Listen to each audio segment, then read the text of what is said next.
Welcome to the podcast. We have to make this one fast. Basketball is about to start. March Madness. It's March Madness. Oh, by the way, did you know that where we're at in the pool for the team? You and I are tied for first, And you almost didn't do it. along with Sam. He's going to win. He's our portfolio manager, so he's an analyst. Along with Kendall. So we have a four-way tie for first, and then Shelby's in fifth. Come on. No, So you never know. Gave Never her know. some stuff. Yeah, about day being one fifth. was not nice to me, but we'll figure Sorry. it out. Well, today I want to talk about trends.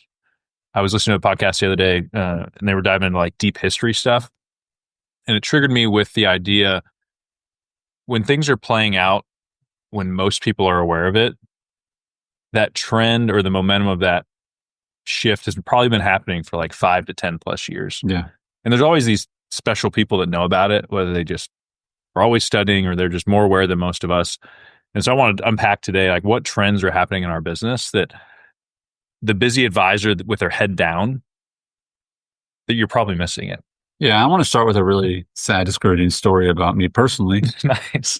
Thank you for I think you're laughing. great. I Everybody like always that. looks forward to these. Well, because I looked it up today, I used to live in Sioux Falls, South Dakota, and I knew this kid. And this is 15 years ago when I remember conversations with the kid, and he's like, "Man, there's this thing called Bitcoin." And it's like, "Dude, what kind of weird?" He's like, "I mine them in my basement," and I'm like, "What are you talking about?" And it's all he ever wanted to talk about. All he ever wanted to talk about, and I think he was a college kid. So I remember this was 2015. Do you know how much Bitcoin was in 2015? Under $1. 10 cents. Under $1. So if you want to be depressed, look at what Bitcoin's price is today. You just crossed 85K or something like that. But it was hindsight will beat you up, bro. right.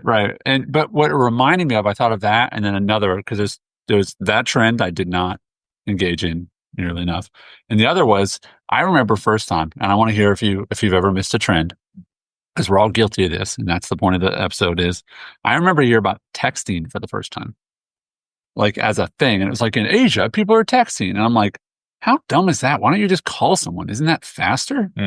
Now today, I don't have the phone icon as a button on my phone.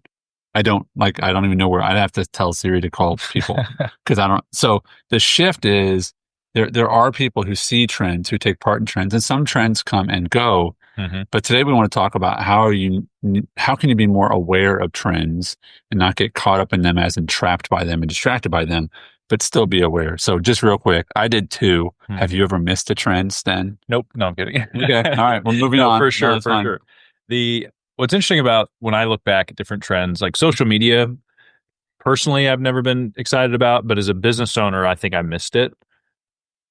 In that some trends will not hit you, and you may be confused by them. It's like, why would anybody ever do that? I think as a business owner, you have to be aware of, will this trend affect most of my customers? Yeah.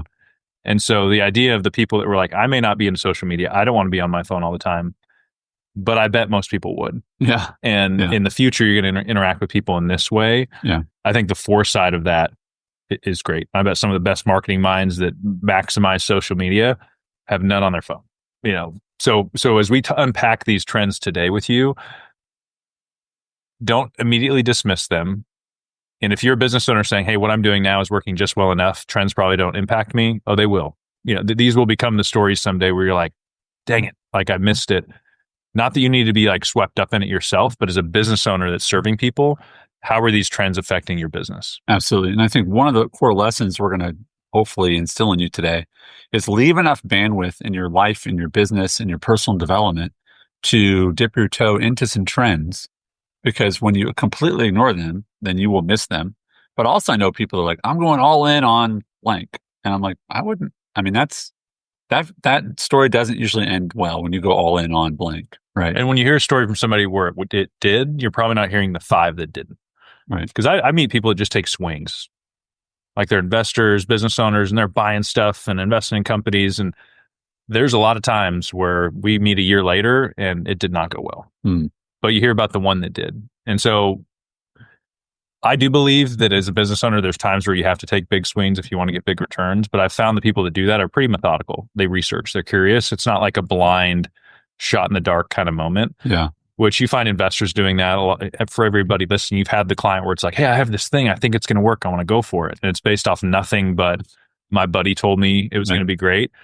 What's really tough about that is I have clients where they look back and they're like, one of them worked. Oh, I can't believe I missed it. Yeah. Let's think about the 20 you didn't, that would have gone to zero. Yeah. So trends can be emotional. Hindsight is difficult at times. We don't give ourselves credit for the ones we didn't get hurt by. It's usually the one that we missed. Right. So as we unpack these, the first one I want to talk about is the aging advisor population. If you are active in this business and you plan to be in this business for 10 years or longer from this point forward, you have to be aware of this trend. That the average financial advisor, I hear different numbers, I think it's somewhere around 56 years old. And so for every advisor that is under 56, there's an opportunity. It may not be tomorrow, but this trend will catch up with us. And I think the most, as we were doing research for this, that number is correct. That's 56. You're right. You nailed it. I think the alarming one is, okay, but how many of them are going to stay in the business over the next 10 to 20 years? And what's truly alarming, it's like, wow, they're pretty old. Well, most financial advisors spend most of their day thinking about and helping people with retirement. So most of them don't want to delay their retirement. So here's another crazy stat. 40% of advisors are going to retire in the next 10 years. Like, you only have to do that 10, 20 years. Then you're like, wait a minute, we are like, that is a big hole in the bucket that is holding advisors. Have you heard of the population trends in other countries? Yeah. Which to me, I was on a podcast, themselves. And supposedly China is like going to cease to exist in like 30 years. Yeah, because you think about it, two people need to create two people in order for this, right? At least, and that's why they've gotten rid of the one-child policies. They're like, oh wait, we need people, right? And that's wild to think of in today's world and economy, because you're just holding true of what you know today. But I think what's valuable about being aware of trends is saying, if what's happening today, which does not seem like a problem, continues, a problem is going to emerge. And as a business owner, am I positioning myself to positively benefit from whatever that trend is? And I think trends are constant. The one thing we know is everything today could look different. I think it's one of the things where like the top 20 companies in the world didn't exist 20 years ago. Right. And it would be foolish to think the change is going to stop. And so as a business owners, we try to rise above, hey, things seem like they're going great now. Let's just ride this wave in ignorance because change is difficult. Yeah. I don't want to go through the discomfort of that. It's like me having to reinvent my business to think more about financial planning and ideas versus like selling AUM at all cost. Yeah.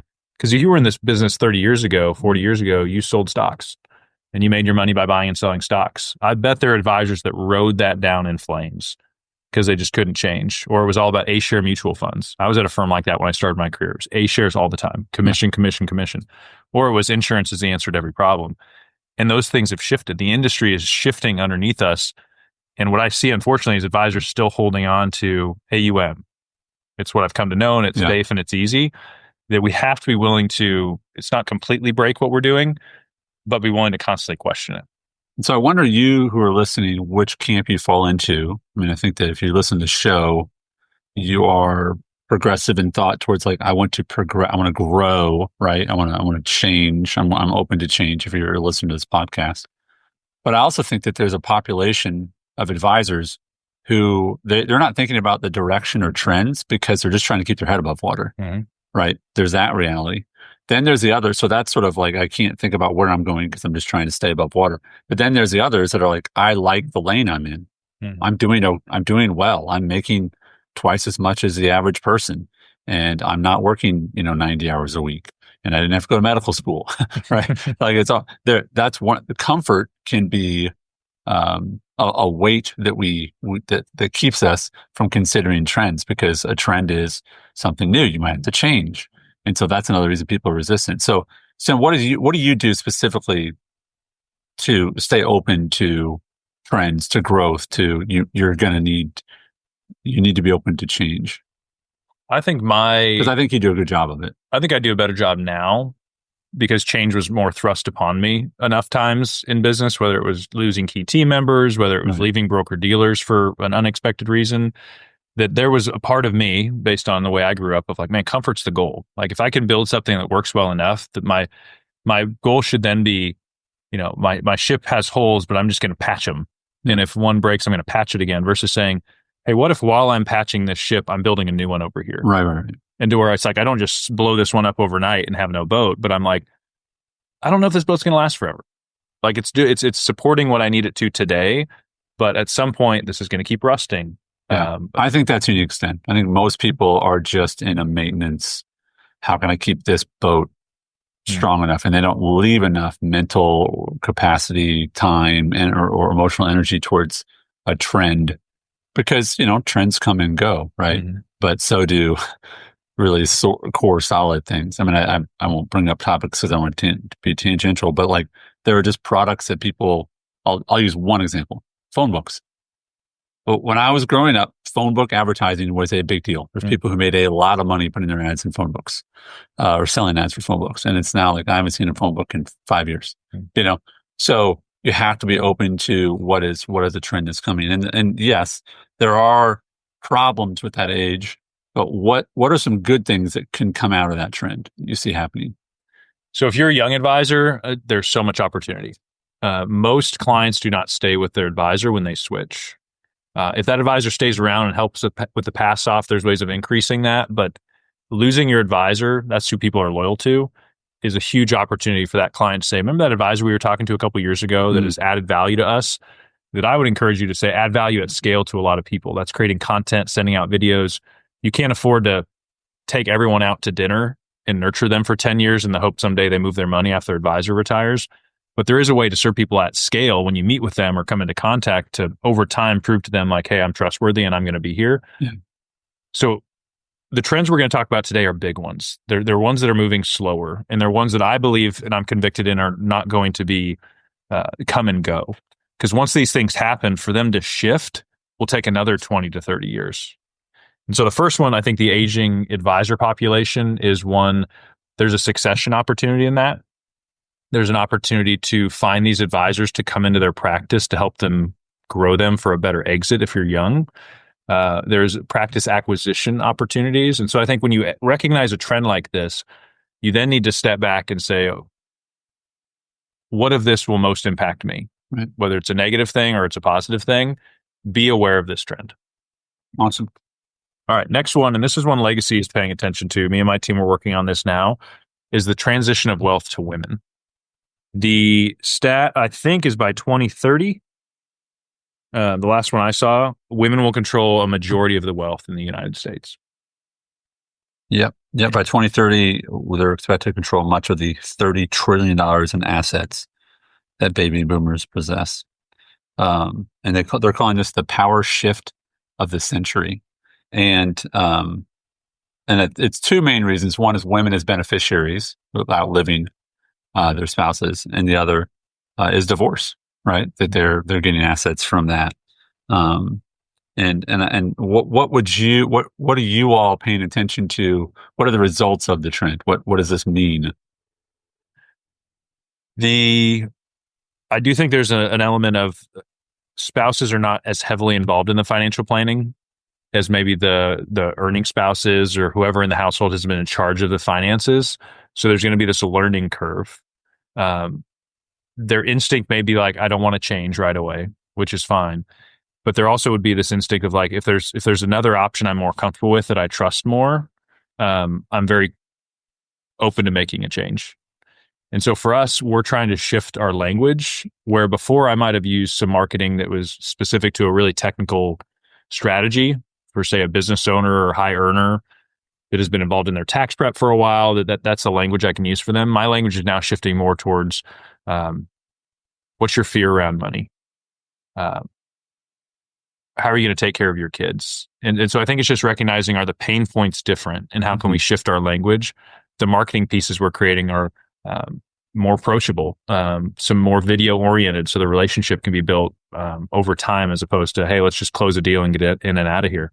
So for us, we are preparing. This might be, I try to add some female advisors to my team to say, hey, how are we going to serve this market really well? How's our service model shift? And so I think it just presents a lot of questions that lead to a great whiteboard session with the team say, okay, here's how we've done it and it's working. But if we want to serve this market really well as it grows, how do we do it differently? And part of it is because over time, I was raised by a single mom. We went through some hard transitions to where she didn't have advice and guidance. And so I have a heart for this market that over time I've just received some great referrals of single women, or they've lost a spouse, or they've been divorced. And I've learned, like, I really enjoy working with that market. Mm-hmm. If you can serve them well, they trust you. They are loyal clients. They'll talk to you about other people they know. So for me, it's a market I'm saying, one, I have a heart for it, but also two, because this trend is happening, how can we start preparing for it now? Absolutely. Absolutely. Yeah. And these are things that people have been studying, and the trend is happening. It's not might happen. It is happening. The question is, and I think about this picture, of, when people want to go jump on a wave, they see it coming in the distance and then they start moving, and then the wave sort of catches up with them, but the wave's coming. Right. And the question is, do you care enough to try? That analogy totally lands. Good job. Thank you. Some of yours are like kind of good. Some of mine are bad. Yeah. At least you tried, but that was great. Thank you. Thank you. Thank you.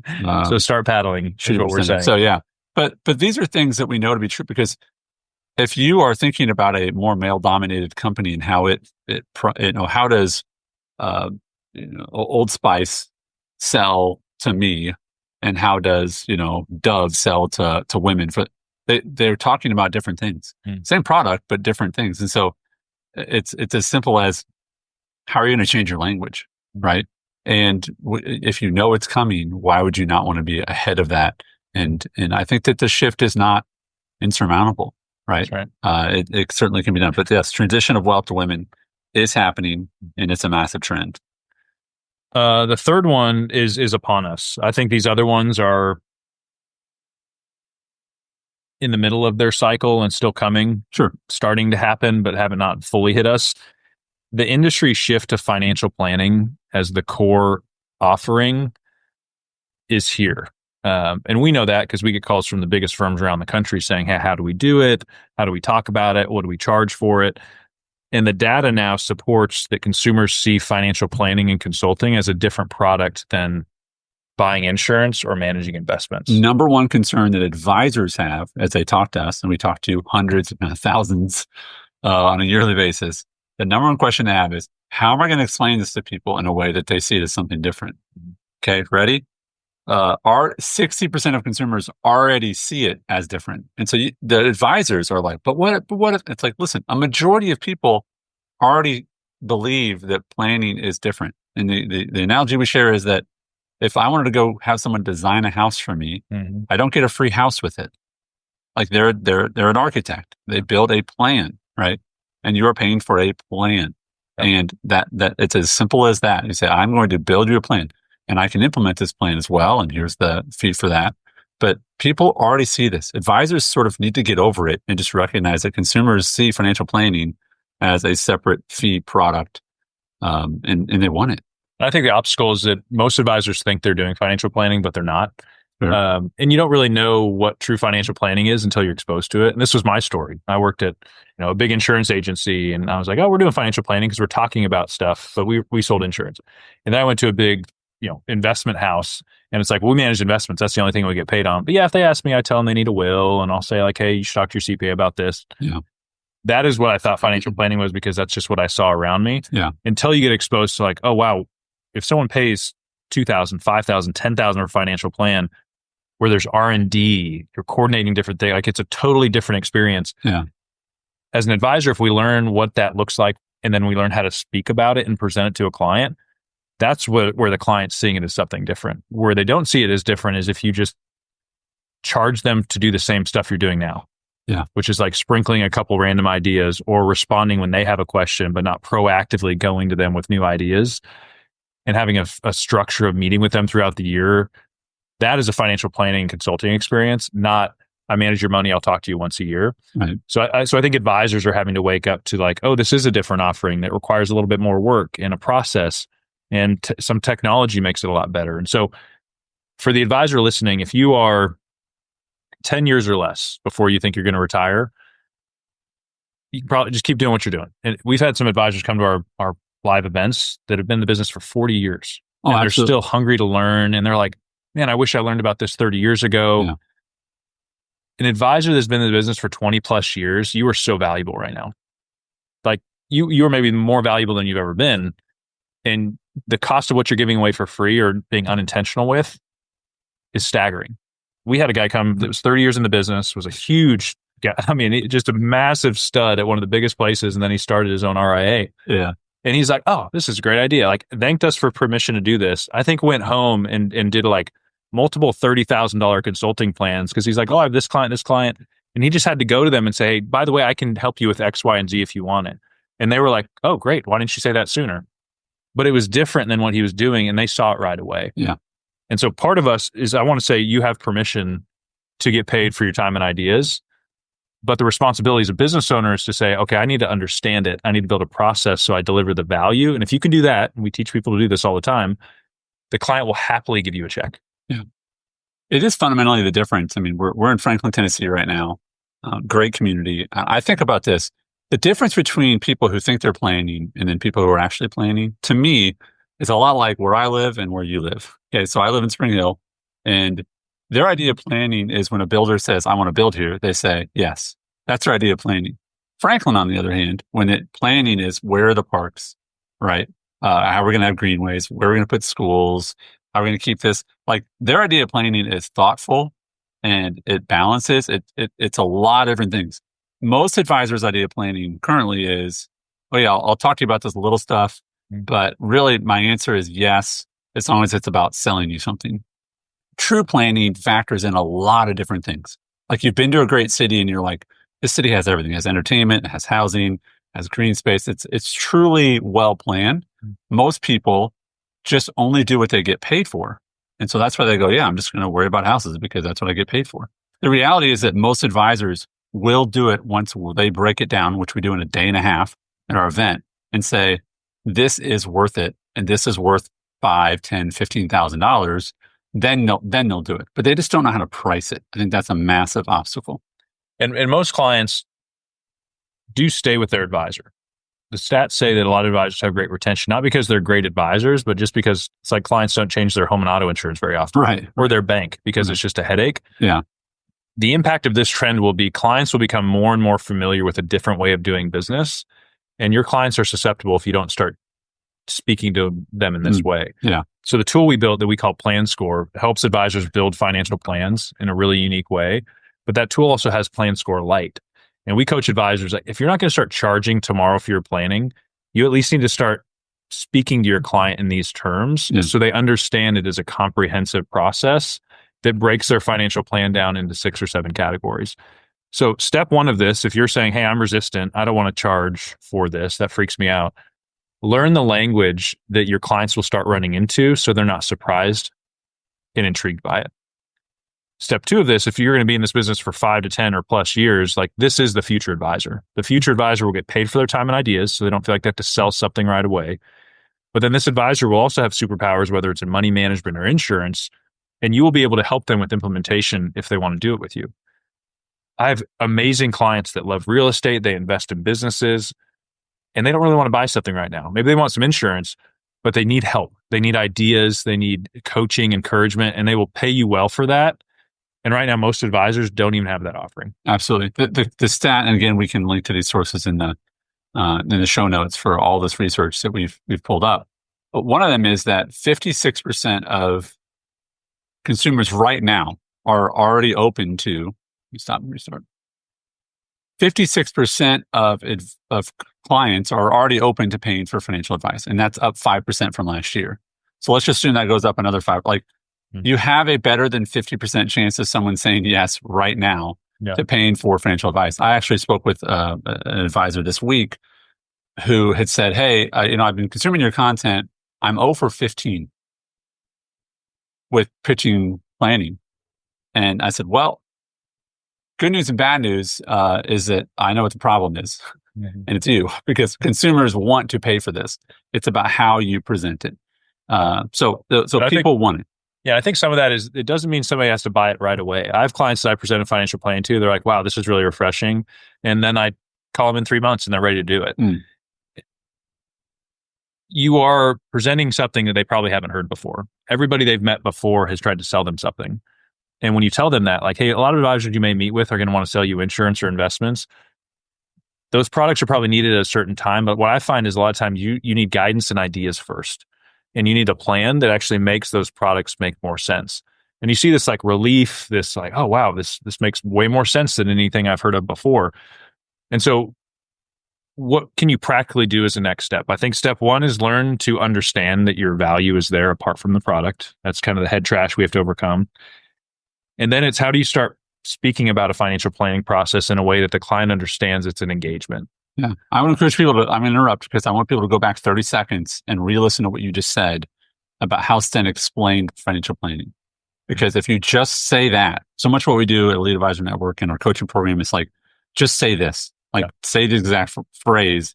People go, well, yeah, I do want that. Yeah, I do understand how every time I go to my advisor, they want to buy more insurance or invest more money. But like, it does make sense that I want like use that language. Absolutely. That's really good. So you believing your value, learning how to communicate it, and then having a process that makes it efficient. I think advisors that we get fired up about financial planning, where we've given them permission, like, hey, you're more valuable than you think you are. And then they learn to present it to a client and get a yes. They then get hung up on like, well, now what do I do? And it can feel much more labor intensive than, hey, I manage this investment account and I talk to somebody once a year. Yeah, that's much easier or less resistant. But when the confidence you can step into when people start writing you checks to sit in the room and guide them, you will become a different advisor. And I look back when I was a young advisor and I was trying to gather AUM and insurance. So if you're in your first 5 years of this business, even up to 10, imagine from this day forward, when you meet with somebody and they don't need to buy something from you, they'll still pay you. Like you're not giving away all your time and ideas for free for 5 to 10 years to hopefully sell enough stuff to eventually be comfortable. I look back at all the meetings I had with the high earning couple that didn't have a big 401k or want to buy a bunch of insurance, but they would have paid me $2,500 for a great financial plan. Every advisor listening has probably missed 20 of those, 50 of those, 100 of those, depending on how long you've been in the business. So my hope is today you get curious and say, okay, I don't believe Sten and Andy, but seems like a lot of people are doing it, making money. So maybe there's something there. I need to be open-minded.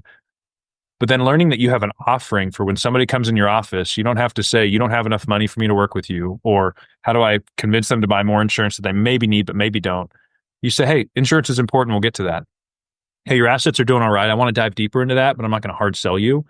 What you really need is a plan. And whether we work together or not, I want to give this process to you because there's a chance you have never experienced financial planning in this way. Can we get together next week? It's this calm confidence and conviction behind it that I want every advisor to have. But that takes time because it's counter to what the industry has taught us. Yeah, it's not a desperation of please buy from me right now because I need this commission. It's that I'm going to walk with you for a very long time. We're going to do some things that are more complex. And whether this is your first episode or your 100th episode, that we want to encourage you, if you have not been to How to Charge Live, we have just a few tickets left for our April event, but we're also going to be taking deposits for our October event. That's our next one. And so go to howtochargelive.com. And you can see if you can get one of the remaining few tickets left there, or you can just hold your spot for October.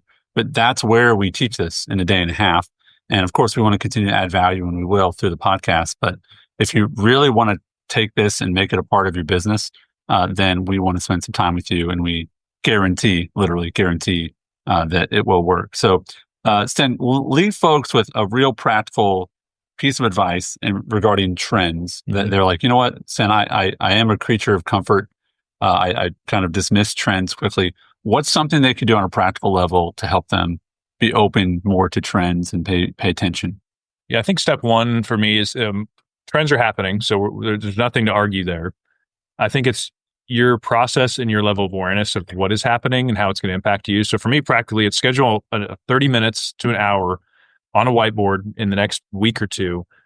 And it'll feel uncomfortable at first to say, okay, I'm going to start writing every trend I can think is happening in my business with my clients, and don't overthink it. Just get them on the whiteboard and then go through and try to narrow it down to maybe two. And then say, okay, as a business owner, how am I going to start preparing for these trends? Step one is usually research. I'm going to find out, what do I not know about this trend? How long has it been happening? What are other firms doing? And that's one great thing about our community is our advisors say, hey, what is everybody doing with this? Right. Like we share that information so you don't have to do it alone. Is just try to be aware and avoid for the benefit of your future self 10 years from now, looking back and be like, I was told about it and resistance won. I just didn't take action because the trends are coming, and are you going to be on the right side of it or the wrong side of it? Yeah, Bitcoin. Okay. All right. Is it a buy? No, we're not going to say anything. All right. No. Thanks, bud. All right. Thanks, Dan.